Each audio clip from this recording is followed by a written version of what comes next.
Semana tengan todos ustedes, amigos y amigas, bienvenidos sean a este canal de YouTube Nelter de la Cruz. No se les olvide darle me gusta a su like, abajo la campanita, piquen, echando la mano, chinga, vámonos con Tokio. Y porque no nada más es daño al edificio, a la estructura, sino también han sido agresiones a la investidura presidencial. ¿Cómo es que se va a restablecer y cómo se va a recuperar esta puerta, estas agresiones que se sufren? Y si en algún momento tiene alguna propuesta para la siguiente administración, cómo blindar, cómo proteger estos monumentos. Sería mi primera pregunta. Pues la verdad que no han habido casos graves. Se ha cuidado el palacio, se ha cuidado la catedral, se han cuidado los edificios públicos. Que recuerde, solo dos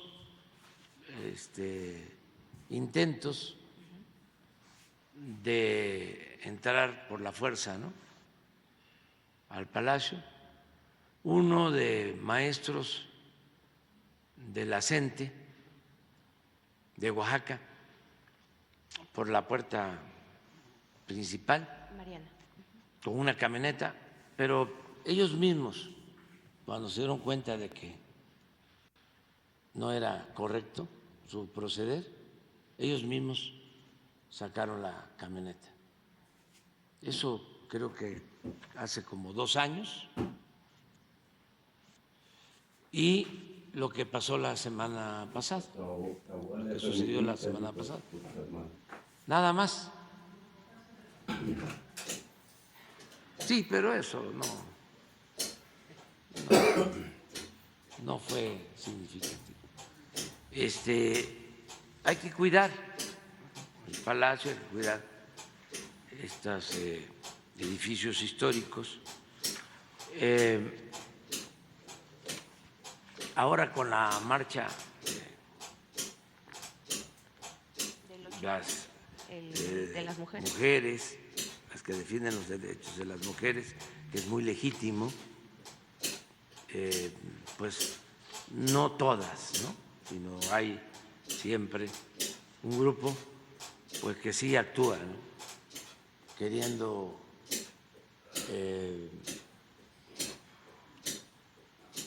quitar las vallas, ¿no?, para dañar los edificios.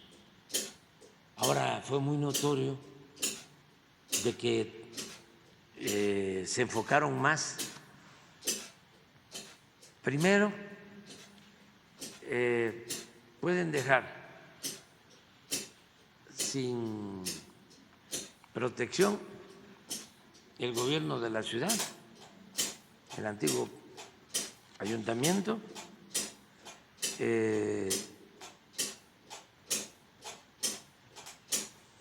y no hay problema. Los dos edificios más atractivos para causar daño y escándalo son el Palacio y la Catedral. Y en esta última ocasión se enfocaron más a la catedral, pero había vigilancia. Quiero agradecer mucho, bueno, primero a todas las mujeres, pues porque las que se manifestaron, por lo general fue una manifestación pacífica. Agradecerles eso, porque la no violencia es lo más eficaz para luchar por los ideales. la resistencia civil pacífica. No se puede enfrentar la violencia con la violencia. No se puede enfrentar el mal con el mal. El mal hay que enfrentarlo haciendo el bien. No recurrir a la violencia. La violencia es reaccionaria.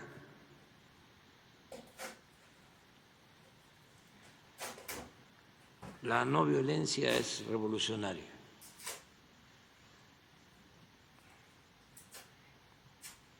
Los padres de nuestra patria eran pacifistas, no querían la violencia. Fueron las circunstancias las que los llevaron a eso. Pero imagínense Hidalgo, Morelos, sacerdotes, no querían la violencia. Hidalgo prefirió retirarse. Ya habían ganado la batalla del Cerro de las Cruces, tenían la posibilidad de tomar la Ciudad de México, pero pensó que iban a haber muchos muertos y prefirió dar marcha atrás para evitar los muertos. Juárez era pacifista, Madero, bueno, era un santo. Y sin embargo,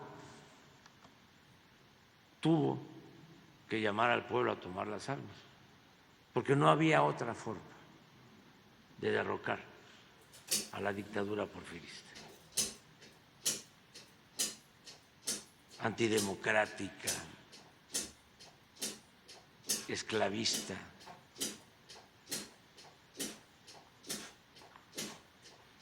Pero bueno, agradecer mucho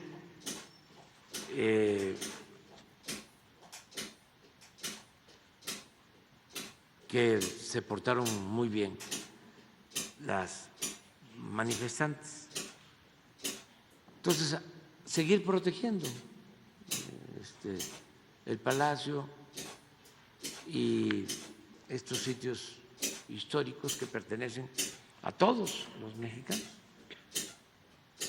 Básicamente eso. Y dejaría... Y estoy buscando aquí porque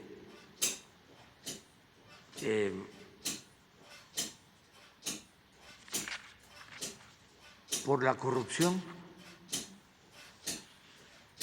2 veces en la época de la colonia tomaron y quemaron este palacio. 2 veces lo quemaron. Básicamente pleitos entre el virrey y el arzobispo. Y siempre perdieron los virreyes y ganaban los arzobispos. En una ocasión la multitud tomó el palacio, lo quemaron. Y la anécdota, ¿no? No está demostrado que el virrey tuvo que salir disfrazado para escapar. Y fue excomulgado y se impuso el arzobispo. 2 veces así. Y una vez fue un accidente. Se quemó lo que era el recinto legislativo donde se aprobó la Constitución de 1857, muy cerca de la casa del presidente Juárez. Se quemó. Él falleció en 1872 y se quemó todo el recinto legislativo en 1873, un año después, parte del palacio. Luego, a los 100 años se rehabilitó y es bellísimo el sitio. Ahí se aprobó la Constitución liberal de 1857. Pero esa es la historia del palacio, así resumida, pero no ha habido problemas mayores, realmente. No, todavía no, pero ya nos van a pasar la cuenta y vamos a aportar voluntariamente, ¿no?, a repararla. Pero bueno, no pasó a mayores. Hay que estar nada más muy atentos por la temporada y porque hay mucha provocación. Tampoco nada excepcional, extraordinario, inédito. Siempre que hay elecciones hay ese ambiente, ¿no?, crispado, por lo que se está resolviendo. Son elecciones presidenciales.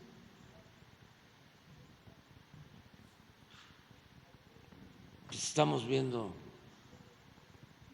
cómo está en su apogeo la guerra sucia, pero ni modo que nos extrañe si la hemos padecido. Fuimos víctimas de la guerra sucia y es lo que saben hacer los conservadores. No saben qué otra cosa. Se la dan de gentes de bien, de ser muy educados, puros,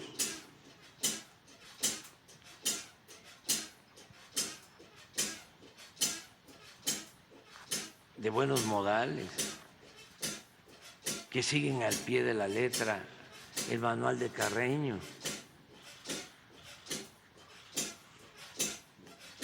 Pero no, su verdadera doctrina es la hipocresía.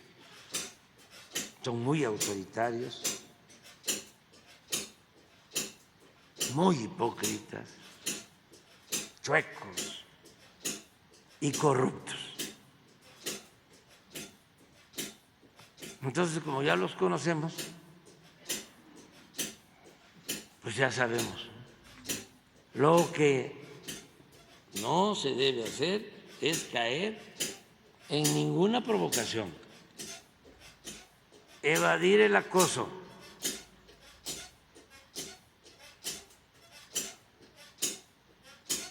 Y no hacerle caso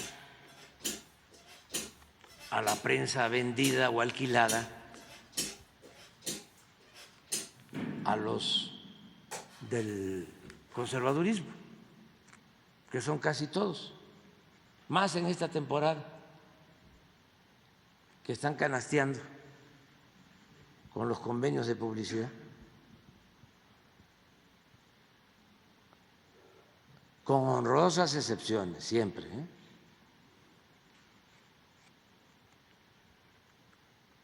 no hacerles caso. Y aunque es un asunto serio, no deja uno a veces de divertirse por las barrabasadas que se manifiestan Nada más que yo no puedo hablar de eso, pero sí, se pasan, como dirían los jóvenes, se pasan. También para los jóvenes, una enseñanza mayor. No se debe hacer en política el ridículo.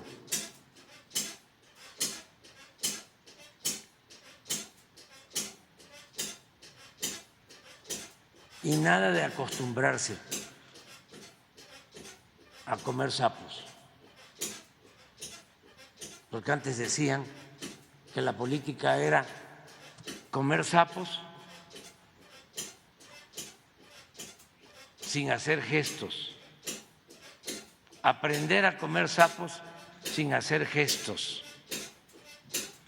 No hay que comer sapos, y mucho menos acostumbrarse.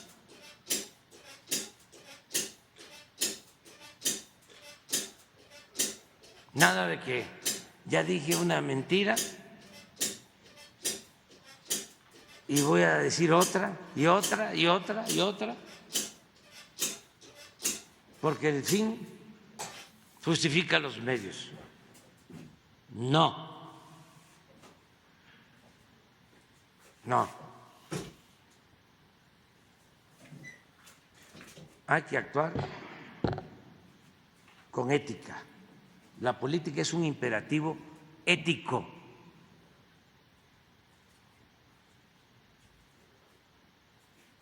Nada de que hay que intensificar la guerra sucia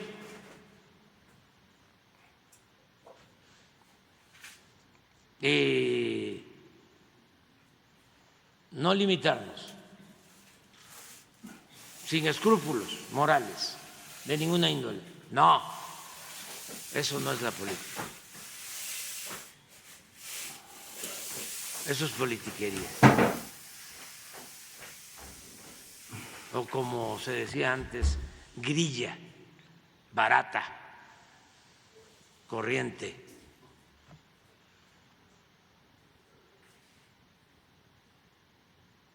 La política es un noble oficio, es lo que permite al ser humano servir a los demás.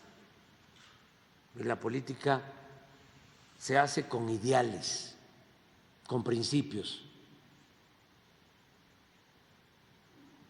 No se trata de triunfar a toda costa, sin escrúpulos morales de ninguna índole. Y no se puede llegar a ningún cargo dejando trozos de dignidad en el camino, porque no se puede gobernar sin autoridad moral, sin autoridad política.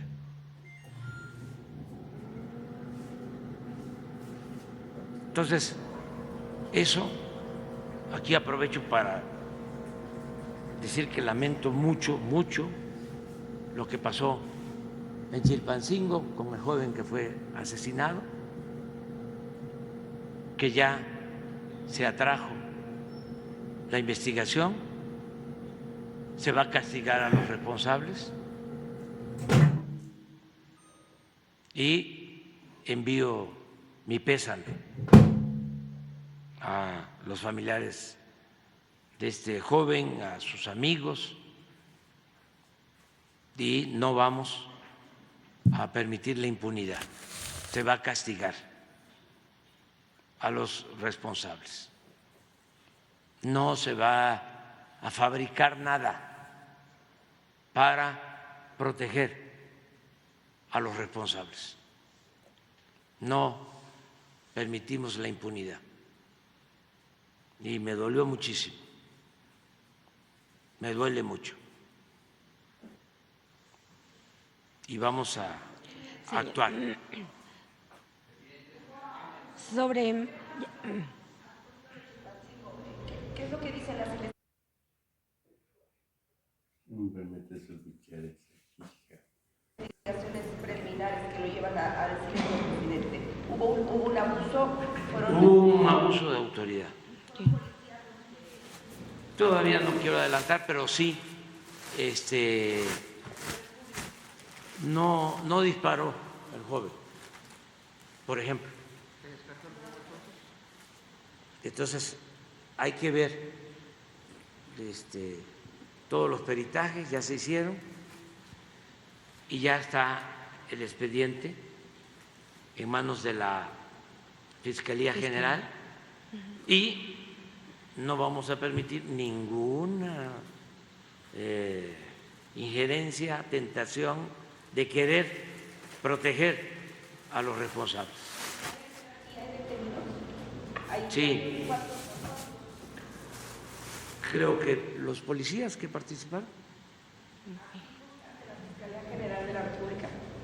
están detenidos en Guerrero, pero ya están a disposición de la Fiscalía General.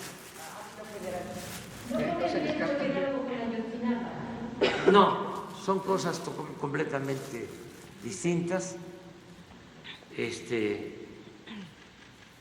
Esto se dio por un abuso de autoridad. Ya se va a explicar en qué condiciones. Y en el caso de los jóvenes desaparecidos de Ayotzinapa, pues estamos investigando, seguimos con la investigación. Señor. Y vamos a continuar con eso. Okay. ¿Hay fecha de reunión con los padres? ¿Ya tendría alguna fecha? Más adelante, estamos trabajando y quiero tener diálogo con ellos y ojalá y pueda ser un diálogo directo con ellos. Es que no les tengo confianza a los abogados y a los de las organizaciones supuestamente de derechos humanos, porque ellos han distorsionado las cosas y tengo pruebas de lo que estoy sosteniendo. No han actuado con rectitud y quiero hablar con los papás de manera directa. Ahora, si no se puede, pues ya veremos, pero quiero hablar con ellos, que me permitan tener este diálogo con ellos, sin ningún compromiso de nada, nada más quiero que me escuchen, porque sostengo que ellos no tienen toda la información y yo quiero informarles. No significa que van a aceptar mi versión, no les estoy pidiendo eso, nada más quiero que sepan que estoy opinando y cómo va la investigación. Pero se los quiero comentar a ellos porque no quiero que se obstaculice lo que estamos haciendo. Se va avanzando y deseo de todo corazón que encontremos a los jóvenes. Y estoy dedicado a eso. Yo estoy conduciendo la investigación, haciendo todo.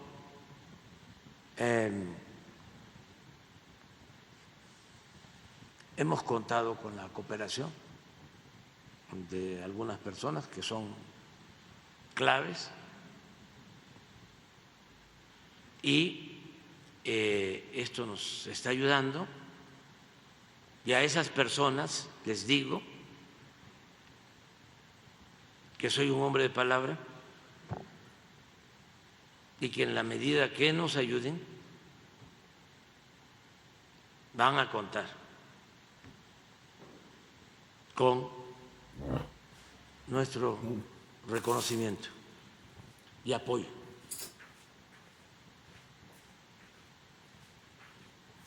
Entonces, ahí vamos avanzando poco a poco Y ojalá, y también los abogados, no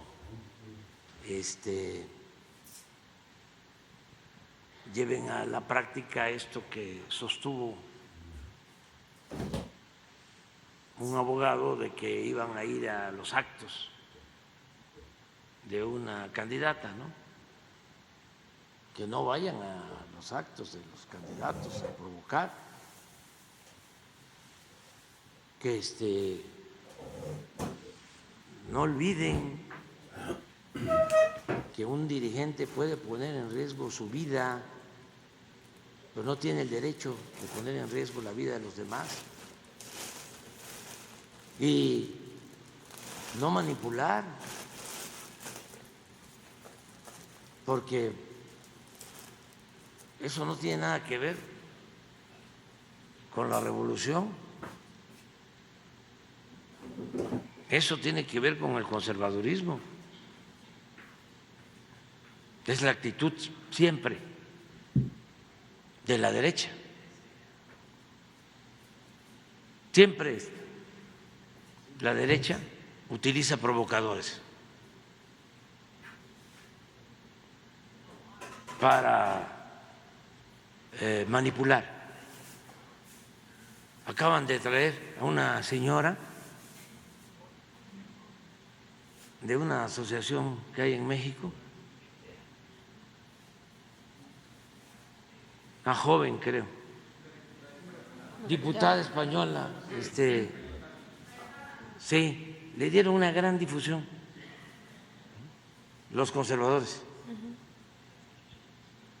Vino a hablar mal de mí. La verdad es un timbre de orgullo, porque esta joven señora pertenece a la ultraderecha.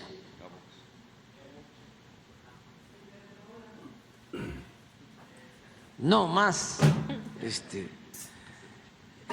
a la derecha de Iberdrola.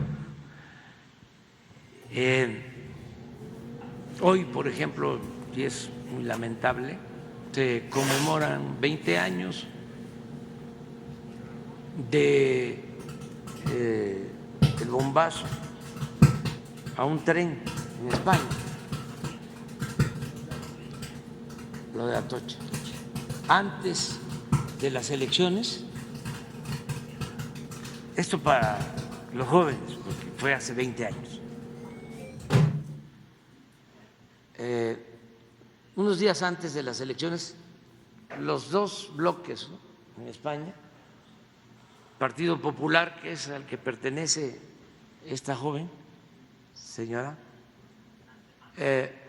dama, tenía su candidato, Rajoy.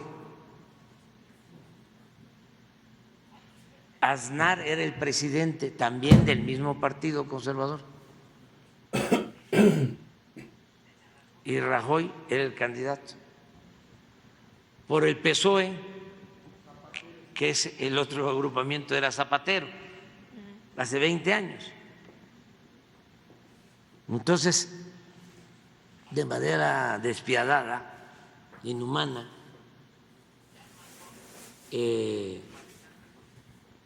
estallan bombas en los trenes de la estación de Madrid. Fallecen cerca de 200 personas, inocentes. Una semana, creo, antes de las elecciones. Y el que estaba de presidente de este bloque conservador, al que pertenece esta señora que me vino a insultar, de inmediato le echan la culpa al grupo terrorista ETA.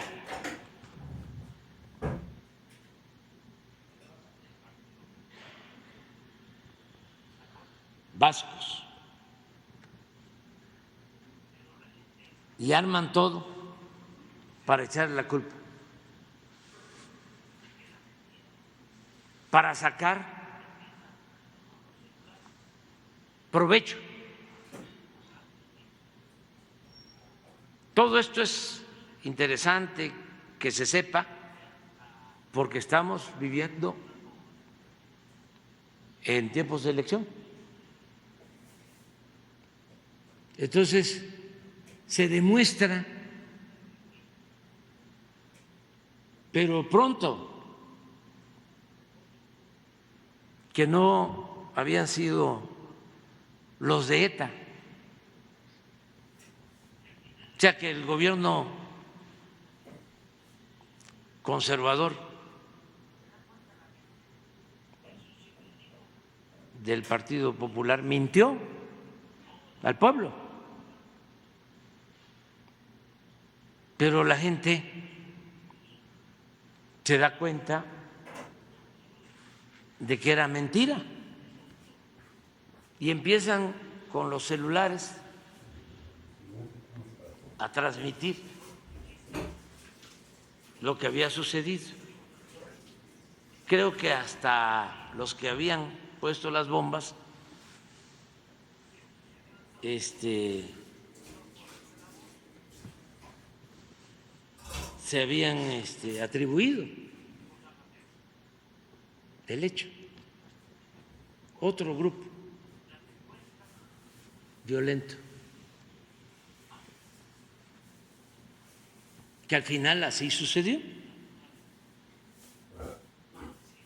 Pues se da cuenta la gente, por eso yo siempre digo que el pueblo es mucha pieza, todos los pueblos del mundo.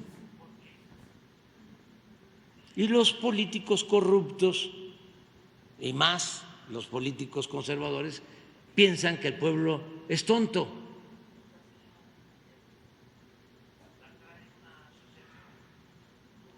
Que el pueblo no existe, que la política es asunto de los políticos, es asunto de las élites. ¿Qué sucedió entonces? Empezó a correrse la voz y la gente votó por Zapatero, cuando las encuestas antes de ese hecho lamentable favorecían al Partido Popular, pero la gente se indignó porque los engañaron.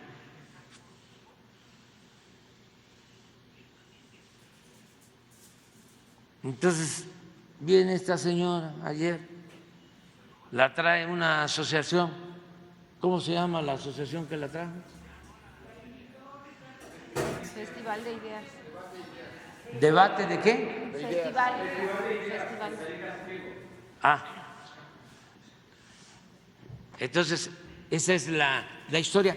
Y va a continuar esto. Pero tampoco debe, dije, repito, extrañarnos. Esto es así, son las elecciones, hay muchísimo dinero de por medio, mucho dinero, de los que quieren regresar por sus fueros. Y yo también quiero que regresen. Pero lo que se robaron. Pero ya ahora estoy viendo que el INE y el TRIFE no me han notificado, pero ya casi no quieren que yo hable de nada.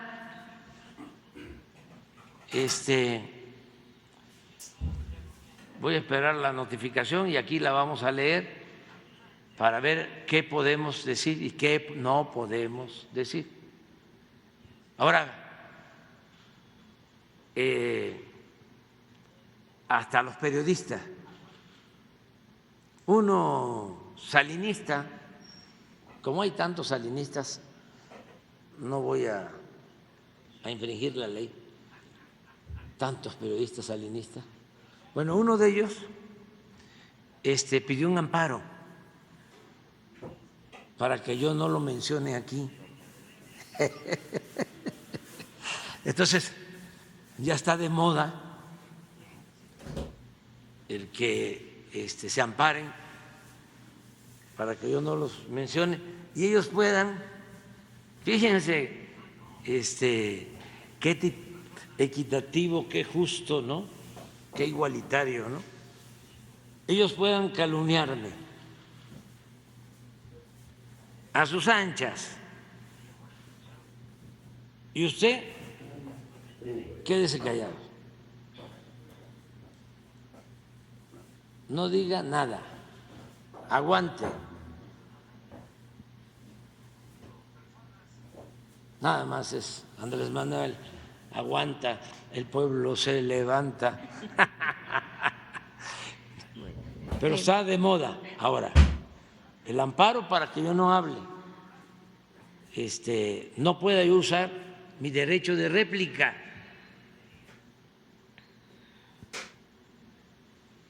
Me quieren silenciar.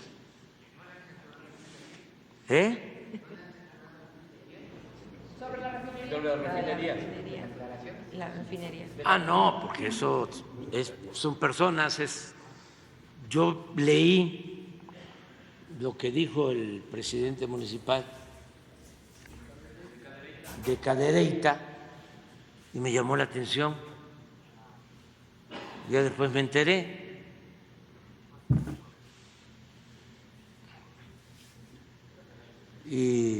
Pero no menciono a nadie.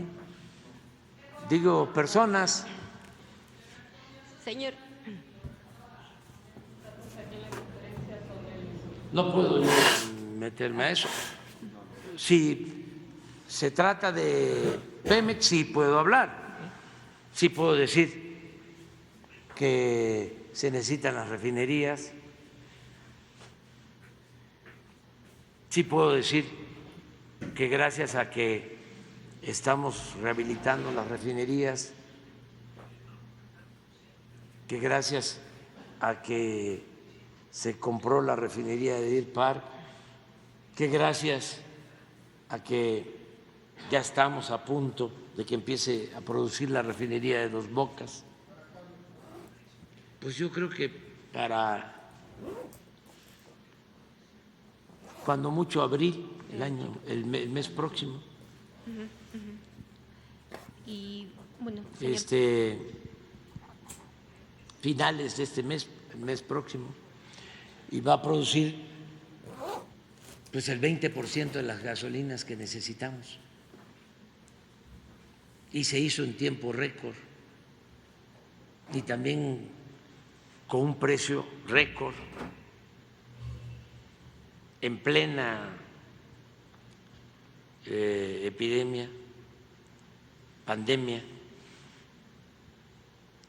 Entonces, y vamos a estar muy cerca en septiembre de la autosuficiencia.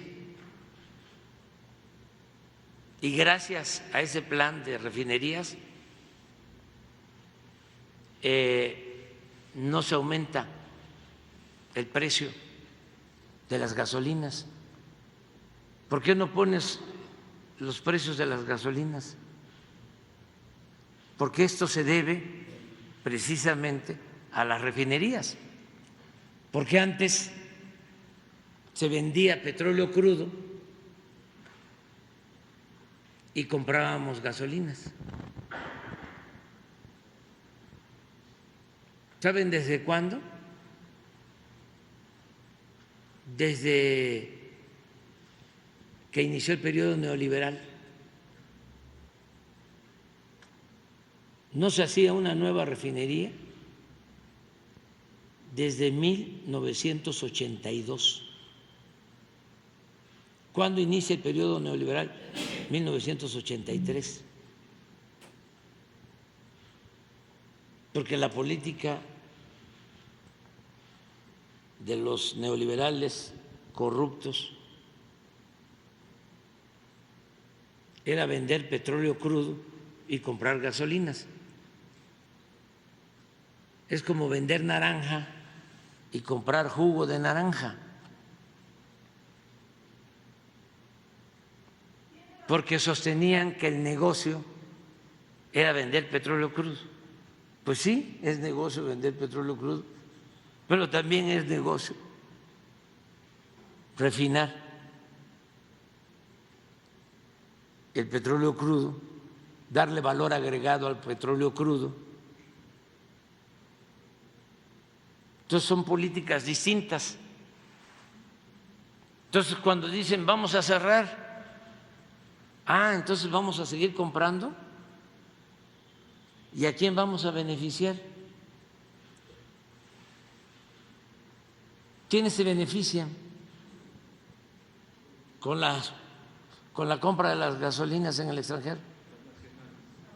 ¿Dónde están las refinerías a las que les compramos cuando no producimos aquí?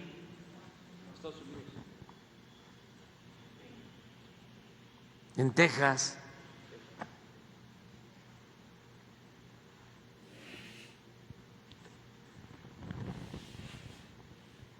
Miren el precio de las gasolinas en México,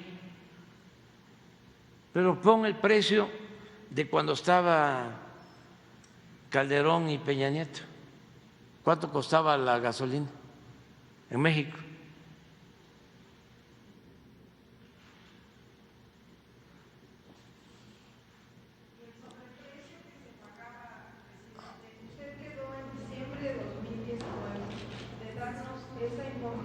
¿Cuánto sobreprecio pagaban los gobiernos mexicanos, los funcionarios mexicanos, y se quedaban con ese dinero al comprar también estas gasolinas? Sí, porque, por ejemplo, Pemex Internacional, que fue una corporación que creó Salinas, era la encargada de vender el petróleo crudo y de comprar las gasolinas. Sí, sí, incluso llegando nosotros se limpió Pemex Internacional. Pero este es el resultado.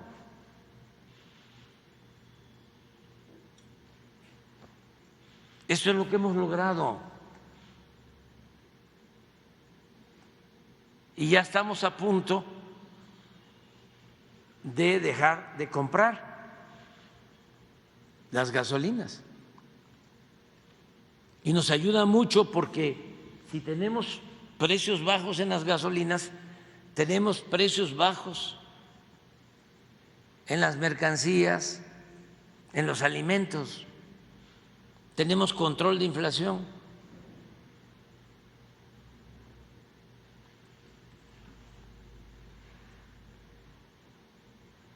Claro, sutilmente alguien dice, contamina la refinería de Cadereyta. Yo le he pedido al director de Pemex que hoy informe, porque la refinería de Cadereyta, esto para los de Cadereyta y de Nuevo León, que es gente muy inteligente, para que no los manipulen,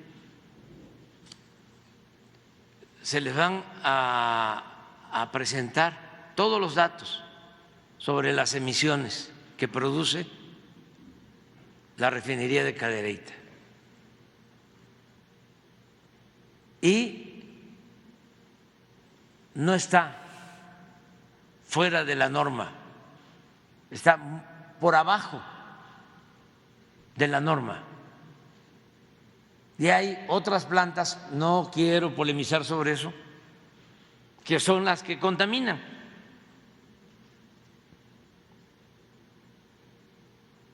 No se vale que por el conservadurismo, porque les molesta Pemex, les choca, me choca, diría una amiga,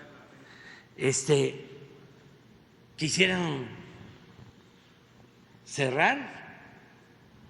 Bueno, esa ha sido la política después de la expropiación de los conservadores, darle marcha atrás a la política nacionalista. Lo recordó el presidente López Mateos cuando nacionalizó la industria eléctrica. Tengan cuidado, porque van a venir otros que van a querer darle marcha atrás a la expropiación del petróleo y a la nacionalización de la industria eléctrica.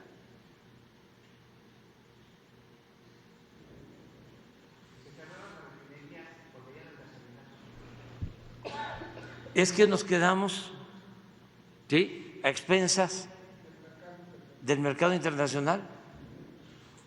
Hace 2 años, les voy a poner un ejemplo, cuando la guerra de Ucrania,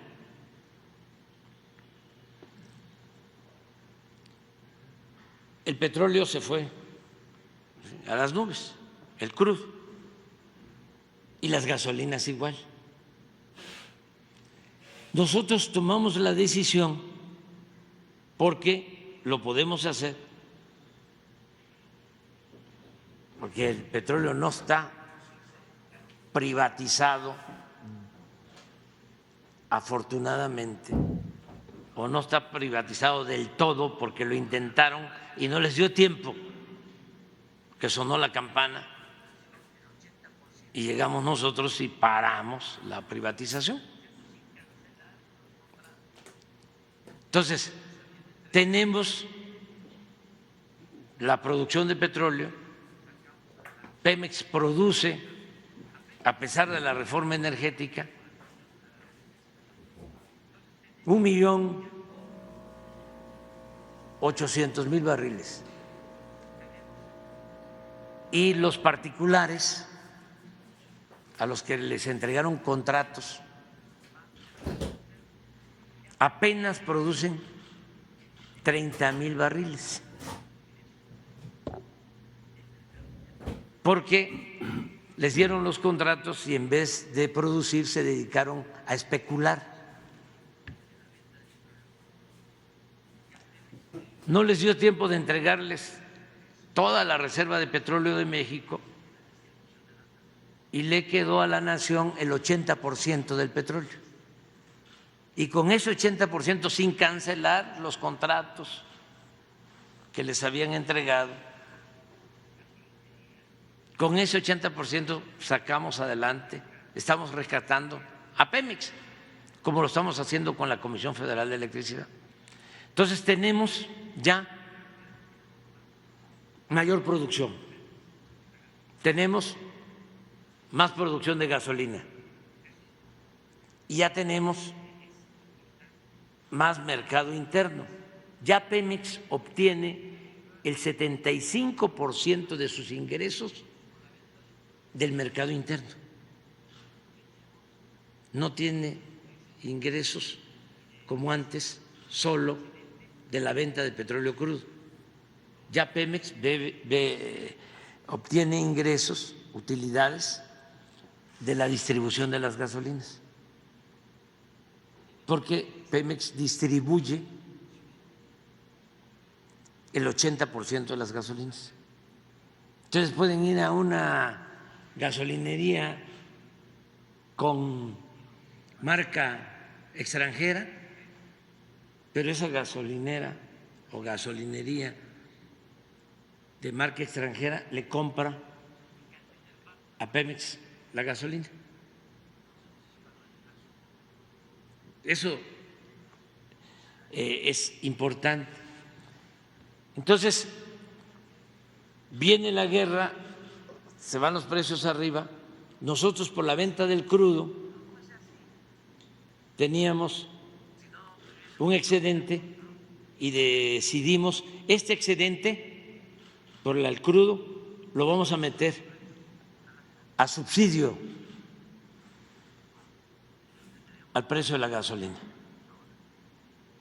Y le metimos 15,000 millones de dólares de subsidio.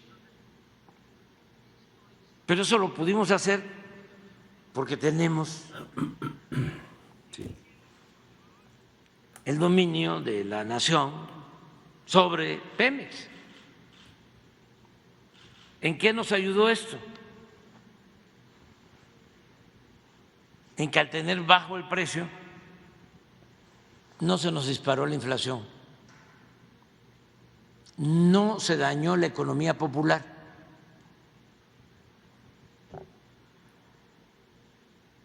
¿Sí? Si no fuese así, si no tuviésemos nosotros el control en la producción, se nos van los precios a las nubes y no tendríamos la economía que tenemos ahora. Entonces, esto es lo que hemos logrado. ¿Qué quisieran los conservadores? Esto.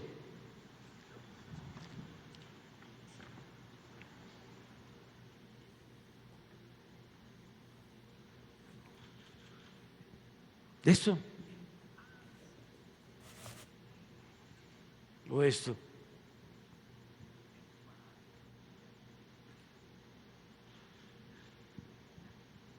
Es que, hablando en plata, a ellos no les importa